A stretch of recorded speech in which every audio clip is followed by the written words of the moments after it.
Welcome to the Hunnid Yard Dash Football Podcast presented by the Chiefs Focus Network, where you talks about the NFL from end zone to end zone and all Hunnid yards in between. Without further ado, here's you.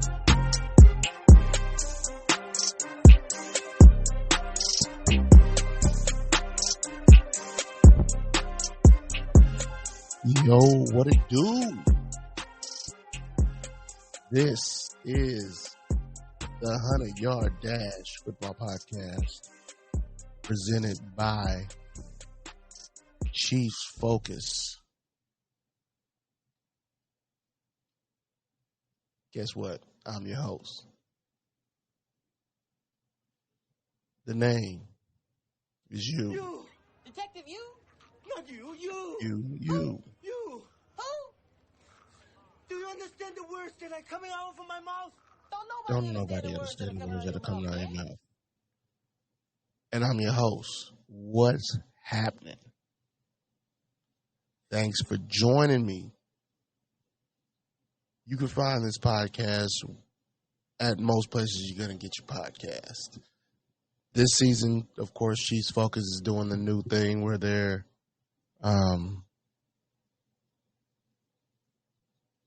putting all their podcasts under one umbrella. And if you subscribe to Chiefs Focus, if you subscribe to the Chiefs Focus podcast, you will find the 100-Yard Dash episodes right there. And so that's how you can find me. Now, I do this once a week, normally Wednesdays. Sometimes I do it earlier. Sometimes I do it later. Just depends on the week, really. And if you set up your notifications, you can know when I'm on. So you can join, interact with me live on the StreamYard stream, Chiefs Focus Twitch stream, or you can hit up the Chiefs Focus YouTube page. You can like and subscribe as well. Again, thanks for listening. Let's get into it. Man, that was zesty. So, of course, I'm always going to sprinkle the news in with my recap of Week 15. So, let's just get in it.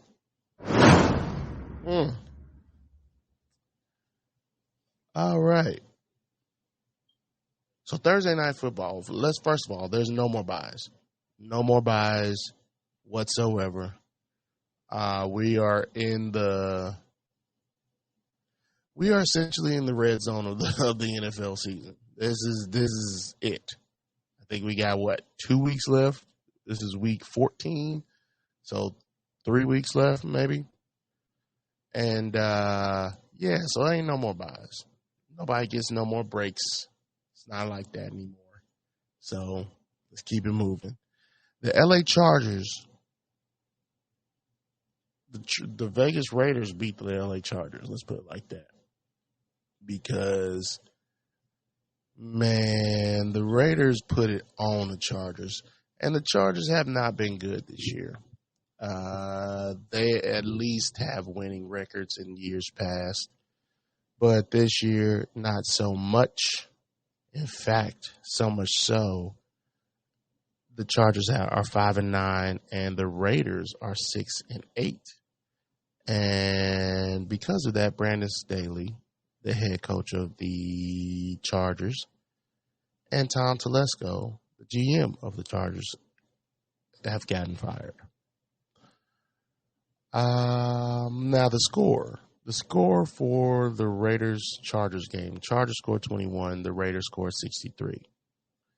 And as you watch the game, you can see Antonio Pierce motioning like, what are y'all doing?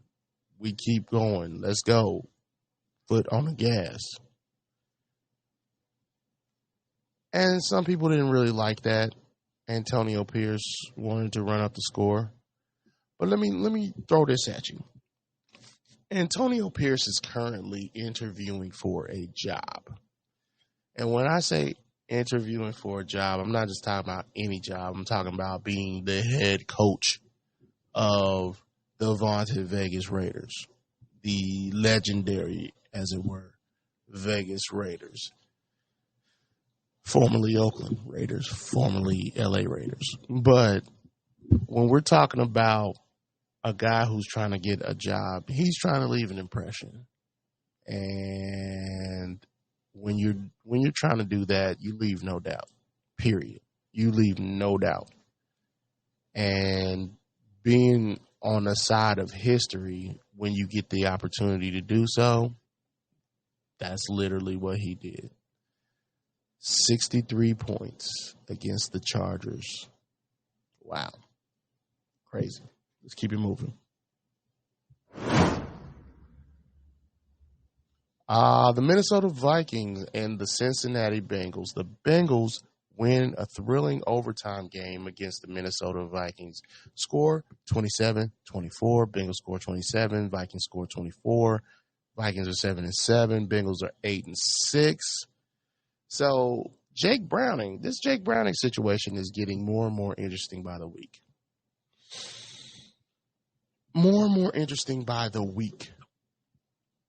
So Jake Browning was the backup quarterback, I want to say last season. He was the backup quarterback with the Vikings. And according to him, according to him, he was told back during the cut part of the time to, go back to his hotel and they'll give him a call and they'll bring him back to the team. He never got that call.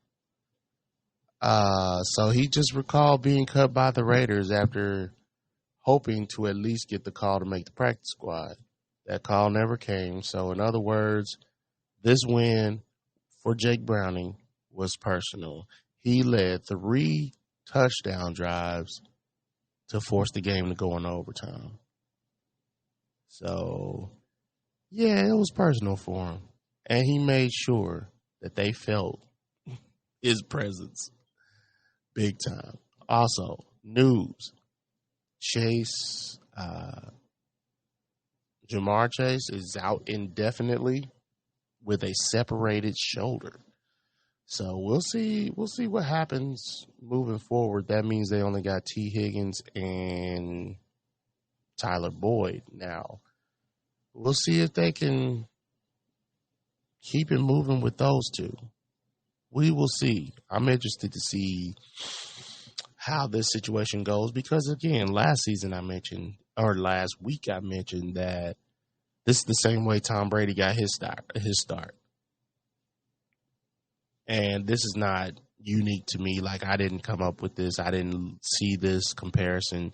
Somebody else saw it, and I want to mention it. I just wish I knew who it was that I saw this from, because I'm sure everybody has it by now. But still, Tom Brady or Drew Bledsoe had just gotten the richest contract in the NFL at the time that Tom Brady got drafted. Drew Bledsoe gets hurt. Tom Brady comes in. The rest is history. Bill Belichick goes with Tom Brady. They win 6 Super Bowls, and 7. He wins 7 with the 7th one with another team. So one thing we do know about the Bengals is the owner's cheap. Jake Browning should be cheaper than one of the richest contracts in the NFL, which is Joe Burrow's. Not to mention that Joe Burrow could net you a load of draft picks. So I'm not suggesting that they do that, but it's not far-fetched that they could. We keep it moving. The Colts put a hurting on the Pittsburgh Steelers. The Indianapolis Colts put a hurting on the Pittsburgh Steelers. 30-13. Colts scored 30. Steelers scored 13. Steelers are 7-7. The Colts are 8-6. So the Steelers lose another one. That makes 3 losses in a row. What's happening in Pittsburgh? What is happening in Pittsburgh? Let's see. And the news, there's some news. Kazi is suspended for the rest of the season for his hit on Michael Pittman. So that's messed up. By messed up, the hit was messed up. That's what I mean. The hit was messed up. Now, the Pittsburgh Steelers only had 216 yards of offense, 8 penalties for a season-high total of 101 yards. And they were up 13-0 at one point. What's going on with the Steelers? They need a quarterback that bad? Looks like it. The Colts, they had 170 yards rushing, and they forced 3 turnovers. Shoot, they should have won this game. 170 yards rushing, and they forced 3 turnovers. Gardner Minshew wasn't too shabby at all either. Let's keep it moving. The Detroit Lions get back to their winning ways as they beat the Denver Broncos 42-17. The Broncos are 7-7. The Lions are 10-4. Now, the Lions made it a point to get off the starting line at full speed, like to make a cross athletic analogy. They got off the line at full speed, and they plan on staying there because we've seen in the past where they've not been all the way in it all through the game, and then they lost it.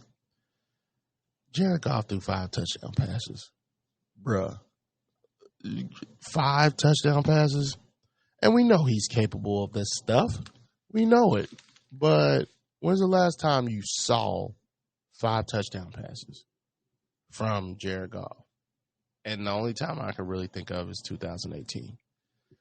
But this is those roaring lions. This is not the cowardly lions that played the Bears. This ain't the cowardly lions that played the Packers. These are the roaring lions. Now for the Broncos, I don't know. Yeah, well, they're 7-7. You know, the Broncos are 7-7, so they're still in the hunt. And the Lions are 10-4. They haven't clinched a playoff spot yet. But when they win next week, I think they do. So, yeah, there's that. We keep it moving. The Panthers win with 3 field goals. I can't tell you what was happening in this game. I'm not watching this game. The Panthers ain't my team. The Falcons ain't my team. And I'm about to watch a game where somebody wins off of 3 field goals. I done been through that before. The Chiefs have done that before, and it was bad. Anyway, the Carolina Panthers beat the Atlanta Falcons 9-7. The Panthers are 2-12. The Falcons are 6-8. And let's make this clear. I wasn't a fan of Arthur Smith in Tennessee. I understood why he got the job in Atlanta. Him and Mike Vrabel took the Tennessee Titans to the AFC Championship. But I didn't think he would translate very well to a team of his own. I'm not a hater of his, but I'm really not a fan of his coaching style. They go and draft a running back with their first overall pick, and then with the number 8 pick, if I'm not mistaken. And they won't play the dude, Bijan Robinson. Anyway, for the Panthers, it's good to see their quarterback get a win. He looked very, very much more comfortable, which he should. And he looked much more comfortable in the post press conference too. So I'm rooting for him. I am rooting for him. Bryce Young, it just felt good for him to win that. He laid it all out there to win, too. He did some running, and he was trying to win that game. News for the Panthers. They released Justin Houston, who's been on IR since November 4th, and we will talk about that later. Keep it moving. The Chicago Bears lose to the Cleveland Browns 17-20, or the Browns score 20. Cleveland score 7, or Browns score 20. Chicago scores 17. Bears are 5-9. The Browns are 9-5. Now, news: the Bears, according to Adam Schefter, the Bears are expected to part ways with Luke Getsy after the season, so they'll need a new offensive coordinator. But let's talk about that game. That game was crazy, and it came down to that Hail Mary at the end, and it was almost there. The Browns did what they were supposed to do. They were supposed to bat it down, but what's his face was almost there to catch the bat down, and it just didn't work out. Justin Fields landed on the line. Now, we're going to talk about this up until the draft because I don't know what's going to happen with Justin Fields. I don't know if he will stay. I don't know if they will trade him. I don't know what they're going to do. I really don't. But it's going to be interesting to figure out what they end up doing with Justin Fields. Now, the Browns, Joe Flacco and them, look, they're clearing the playoff hunt here. And they're getting it done by any means necessary. And Kevin Stefanski, I have to give him a lot of credit for a guy who started 4 different quarterbacks. They've been getting wins done. 9-5, I didn't expect them to be that at this point. So, shout out to Kevin Stefanski. Keeping it moving.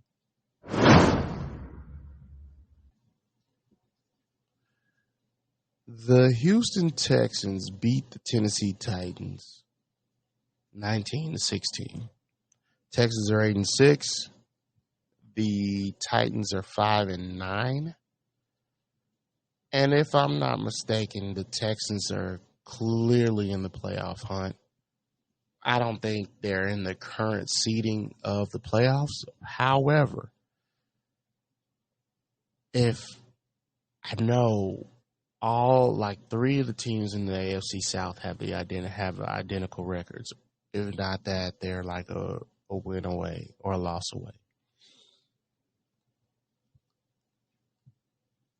If I just don't look now. Don't look now, Doug Peterson. Now you're in competition, not just with the Texans, but with the Colts as well. The Jags left the door open, and everybody walked in. The Jaguars left the door open in the AFC South, and just everybody walked in. Now they're going to have to fight off the Texans and the Colts for that number 4 slot. Maybe, number 4 slot probably. And for the AFC South title, which is interesting because it came down to the wire last season with the Tennessee Titans and the Jaguars. And the Jaguars came out on top. We, as a general collective, thought that the Jaguars was going to take a step forward and command the AFC South, considering the Tennessee Titans had Ryan Tannehill, and we knew that wasn't going to continue to work. Well, I knew it wasn't going to continue to work. The Texans have a brand new, almost everything, brand new head coach, brand new quarterback, brand new wide receivers, brand new defense. Texans are brand new. brand spanking new. So we thought they were going to take a step back. And the Colts, brand new head coach, brand new quarterback, brand new lots of things. But yeah, this was supposed to be the year that the Jags go out and commandingly win the AFC South. But it ain't so. So here the other guys are. They come walking in, and they ain't turning around. So we keep it moving.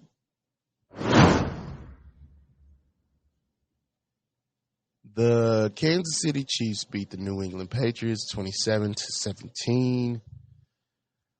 The Chiefs are 9-5. The Patriots are 3-11.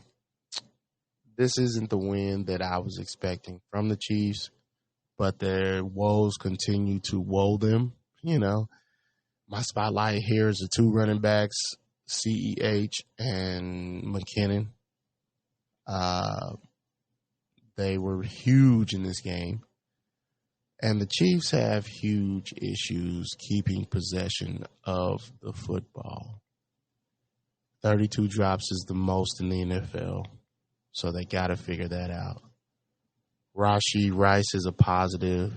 He currently has 754 yards with 3 games left in the season. So that he's absolutely a positive, but they've got to figure out how to keep possession of the football. Drops, interceptions, it's not good. And again, you got to get these things taken care of now because your weaknesses get you beat in the playoffs. And the Chiefs have some glaring weaknesses that can be exploited by defenses in the playoffs. So let's keep it moving. The New York Giants lose to the Saints. The Saints beat them 24-6. The Giants are 5-9. The Saints are 7-7. So the Giants, I don't know what's going on. I think I got the wrong thing. So the Giants snap a 3-game winning streak. They'll have a losing record for the 9th time in the last 11 seasons. And this is their 7th double-digit loss. What is it about the Giants and just being not great? And I would attribute it to the fact that they just make bad decisions on offense, really. Like, it's bad up in New York. Now the Saints are 7-7, and they are like in a 3-way tie for the NFC South, or maybe not a tie, but they might be, within a game of first place in the NFC South. They should have been better. I thought they'd be better than this as far as the Saints and their record in their division. I thought they would be better than this. I actually thought they would win the NFC South. But looking at this team, yeah, they won 24-6, but they don't look impressive to me whatsoever. Not even in the least bit. But I never really thought they looked impressive. I just thought they would be more experienced. Bringing in Derek Carr would help. Yeah, it hasn't. Not really. So we keep it moving.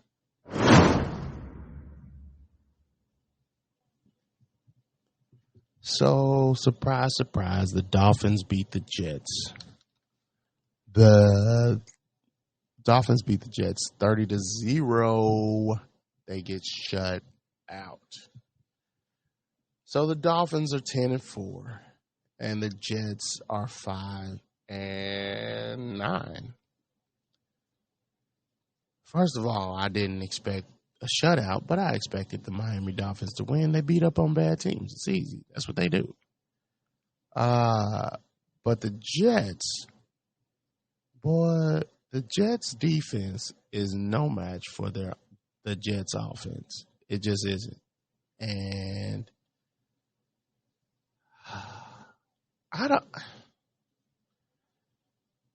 I mean, they'll probably give Robert Saleh another year, right? They kind of almost got to give Robert Saleh another year because of how much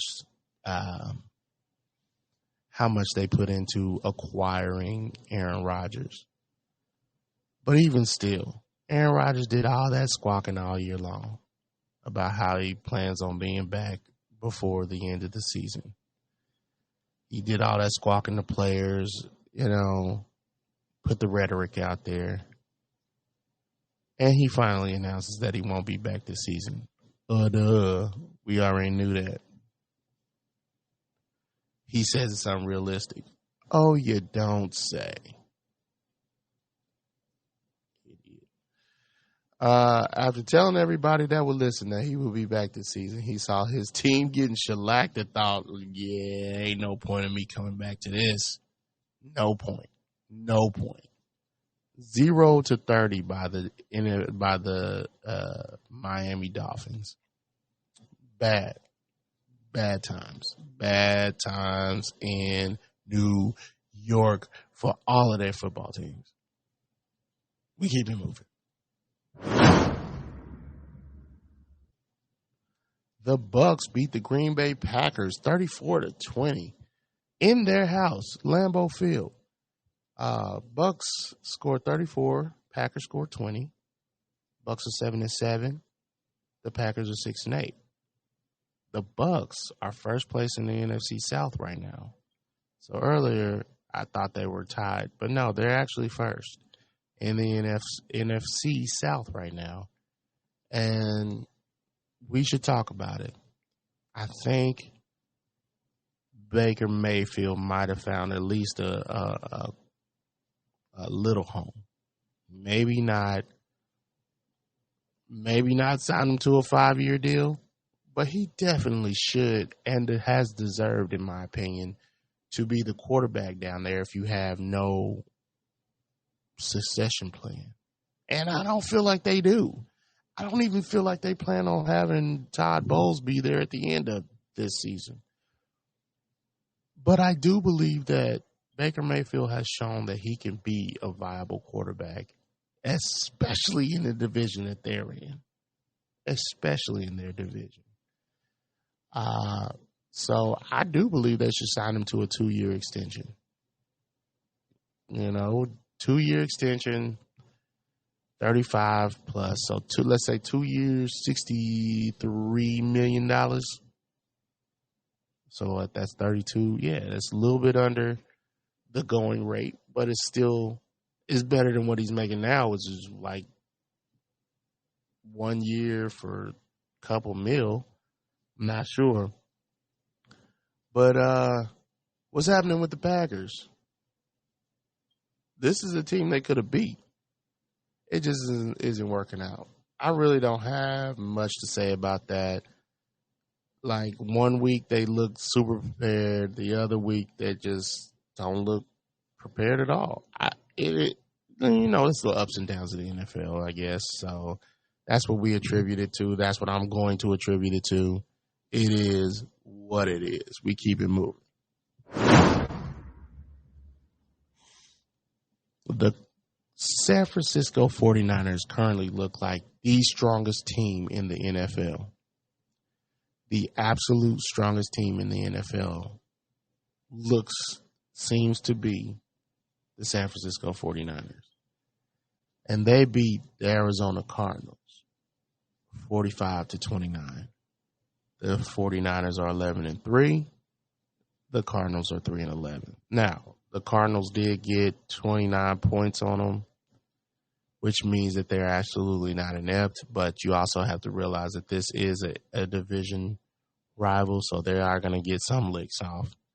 But the 49ers seem to be the strongest team in the NFL at this juncture.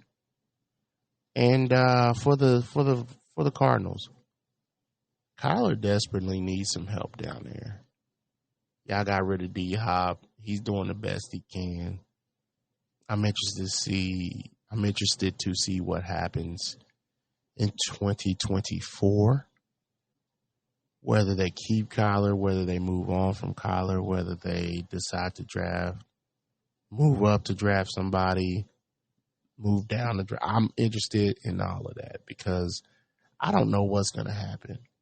Arizona, because the Seahawks aren't as strong as we originally thought they could be.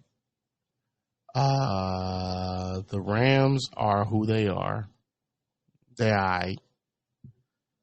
You do have the 49ers in your division who they try to get stronger, but it's just going to be an interesting situation seeing how the Cardinals move on from here. And I'm here for all of it. Keeping it moving. The Rams beat the Commanders 28-20. Takes the Rams to 7-7. Takes the Commanders to 4-10. Look, I didn't think this game wasn't that much to write home about for me. I did see some good plays from the Commanders who had some fight, but the most heads up, smart play that I've probably seen this season is when Cooper Kupp just batted the ball. There was an onside kick, and it came right to Cooper Kupp's face. He just batted the ball to the out of bounds, and they retained possession. He didn't get hurt. It was the most heads up play I've seen. So instead of fielding the onside kick, he just batted the ball that came right to him. He just batted it out of bounds. So that's probably the best thing that I've seen. Most heads up play I've seen in a while. So shout out to Cooper Kupp. Again, they win 28-20. Let's keep that moving. The Dallas Cowboys fumble or lose one to the Buffalo Bills. The Bills scored 31. And here's the shocker. The Cowboys scored 10. So the beauty of the NFL is that it's a week-to-week situation. One week you can look like the superpower of the NFL. Next week a team could have the kryptonite in their game plan. And the Bills had that kryptonite. Josh Allen's playing his butt off. McDermott's coaching his butt off. Like they're coaching like their careers depend on it. And they're coaching like their careers depend on it. Josh Allen's playing like his life, like his career is dependent on it. But it wasn't even about those two guys. It wasn't about Josh Allen. It was about James Cook. They saw weakness in the Dallas Cowboys. The Bills saw weakness in the Dallas Cowboys, and they took it. They exploited it. They took full advantage of it. James Cook was the chef in this game. Cooking. Josh Allen looks to have turned a corner. Instead of trying to be the end-all, be-all, he trusted the rest of his team, and they exploited the weaknesses of the Dallas Cowboys. They manipulated, used, and abused the Dallas Cowboys. They saw that they could run against this team. James Cook cooked them dudes all the way up. All the way. So, shout out to James Cook. Shout out to the Bills because they definitely exploited the Cowboys. Let's keep it moving. All right, let's talk about the Baltimore Ravens beating the Jaguars. So the Baltimore Ravens beat the Jaguars 23-7. Baltimore's 11-3. The Jags are 8-6. The Jags feel like they've been Jekyll and Hyde all season, man. They look like the team you'll never be able to beat, but they also look like the team you can always beat. It's just been weird, and I understand. It's not about this game. It has nothing to do with this game because Lamar's been playing out of this world, right? Lamar's been going in this year, and rightfully so. They gave him weapons. They gave him his extension. He's happy. He's playing in December. which is a big deal for him. The Jags just aren't the team a lot of us thought that they would be. The AFC South is real interesting, as I've already mentioned. And the Ravens are the first AFC team to clinch a playoff spot. Yeah, man, the Jags just haven't been the team we thought they were going to be or hoped they were going to be. While the Ravens have elevated themselves and now are the first team to clinch an AFC playoff spot. So we keep it moving. Monday Night Football. The Philadelphia Eagles and the Seattle Seahawks, NFC showdown. Geno Smith out. Jalen Hurts sick. What could possibly happen? Well, the Seahawks win 20-17. Seahawks are 7-7. Eagles are 10-4. On the backs, on the arm of Drew Lock. So Pete Carroll ain't losing this game. I didn't know this before time. I really didn't. But Pete Carroll's 8-0 versus the Eagles. Who knew? I didn't. The Eagles have a lot of problems, and I'm throwing them out there with the Chiefs because the Chiefs have a lot of problems too, and both of these teams were in the Super Bowl, and a lot of people thought they would go back and compete again in the Super Bowl. Both of these teams have legitimate problems, so we'll see what happens. But the Chiefs have problems. The Eagles have problems with that defensive backfield. And it's affecting the rest of the team. I was going to make mention of this, but I don't really care about the Jason Kelsey offsides thing. I mean, encroachment thing. It doesn't matter to me. But as we see it, the Eagles were firmly ahead of the NFC, and now they've fallen back and they've lost, 3 straight since the Chiefs? It's a big deal. It's a huge deal.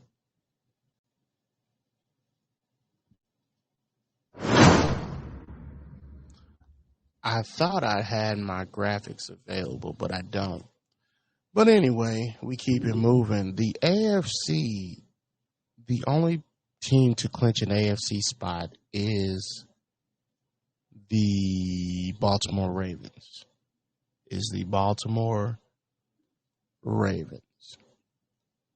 Now, the NFC has 3 clinch spots. Now, all of those spots are they have all the spots available, but only 3 of them are actually clinched.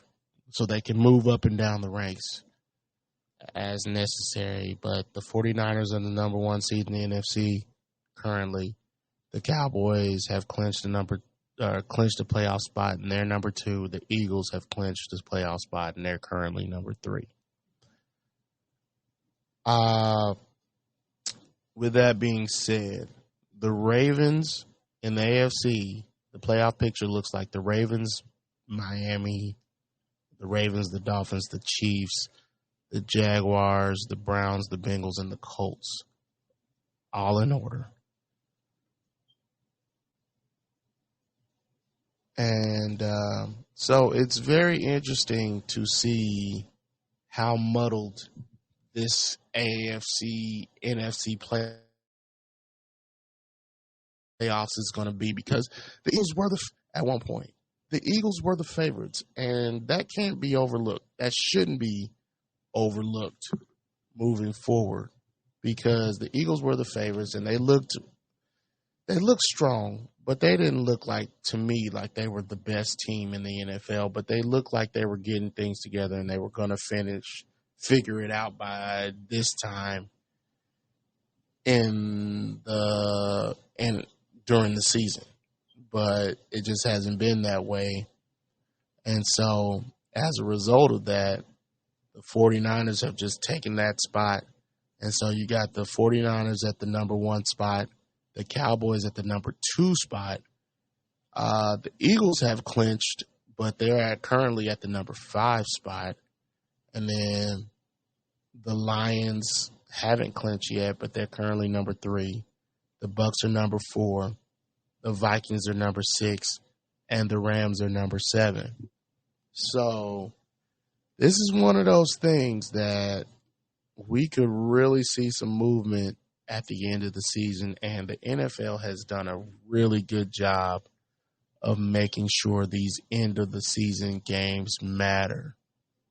That was their goal from Jump Street for a while, and then making them division games has been what has really made this thing pop, if you understand what I'm saying.